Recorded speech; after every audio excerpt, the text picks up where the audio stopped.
약자 G7은 Group of Seven의 약자입니다. 가입 조건 G7은 경제력 상위 7개국이 아닙니다. GDP 규모로만 따진다면 중국과 인도가 포함되어야 합니다. 선진국으로 분류되는 경제강대국 중에서 미국의 우방 세력이며 민주주의가 확립되어 있는 국가들만 포함되어 있습니다. G77, G7만 있는 게 아니고 G77도 있습니다. G77은 개발도상국 77개국의 연합입니다. 77개국으로 시작했으나 현재는 점차 회원국이 늘어 북한을 포함한 134개국이 속해 있습니다. 대한민국은 G77의 창립 멤버였으나 1996년에 OECD에 가입하면서 G77에서는 탈퇴했습니다. 9명, 이름은 G7이지만 정규 멤버는 사실상 9명입니다. 유럽연합 이사회 의장과 유럽위원회 위원장이 유럽을 대표해 G7에 참여하기 때문입니다. 개최지, G7은 매년 개최됩니다. G7 회원국 7개국이 돌아가면서 개최합니다. 미국, 영국, 독일, 일본, 이탈리아, 캐나다, 프랑스 순서로 돌아가며 개최합니다. 유럽연합은 매년 참가하지만 정식 회원국은 아니기 때문에 개최지 로테이션에는 포함되지 않습니다. 캐나다, 이번 2025년 G7은 캐나다 카나나스키스에서 열립니다. 카나나스키스는 캐나다 로키 산맥 중심부에 위치해 있습니다. 웅장한 자연환경이 있어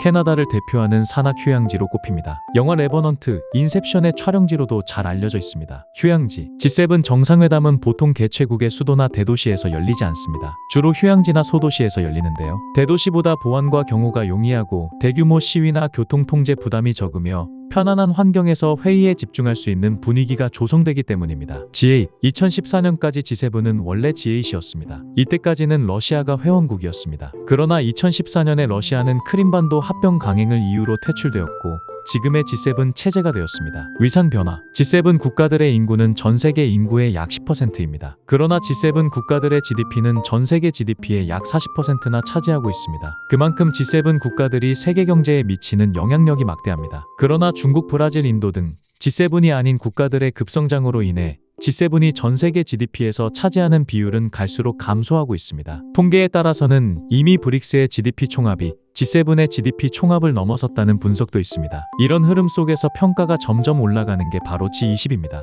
G20은 전 세계 인구의 약 60%, 전 세계 GDP의 약 80% 이상을 점유하고 있어 갈수록 영향력이 커지고 있습니다. G20에는 G7의 12개의 주요 국가가 더해지고 유럽연합과 아프리카 연합이 더해져 총 21개 국가 및 지역연합이 속해 있습니다. G7과 마찬가지로 단순 GDP 순위로 20위까지의 모임이 아니고 종합적인 국력과 지역 배분을 고려하여 구성되었습니다. 우리나라도 G20 정식 회원국이며 2010년 이명박 정부 당시 서울에서 G20을 개최하기도 했습니다. 당시까지 G20을 개최한 국가는 G7 소속인 미국, 캐나다, 영국뿐이었고 영미권이 아닌 아시아 국가가 개최한 것은 한국이 최초입니다. 친목, G7은 편안한 분위기에서 회의뿐만 아니라 다양한 친목 활동도 합니다. 다 함께 스포츠 경기를 보기도 하는데요. 2012년에는 챔피언스 리그 결승전을 봤습니다. 영국의 첼시 FC와 독일의 바이에른 미넨이 결승에서 붙었는데 종료 직전에 첼시 공격수 디디에 드록바가 헤딩골을 넣자 영국의 캐머런 총리는 기뻐하고 독일의 메르켈 총리는 실망하는 사진이 찍히기도 했습니다. 최다 참여, 독일의 메르켈 전 총리는 G7 정상회의 최다 참석 기록 보유자입니다. G7에 15회 참여한 메르켈 총리가 역대 1위이고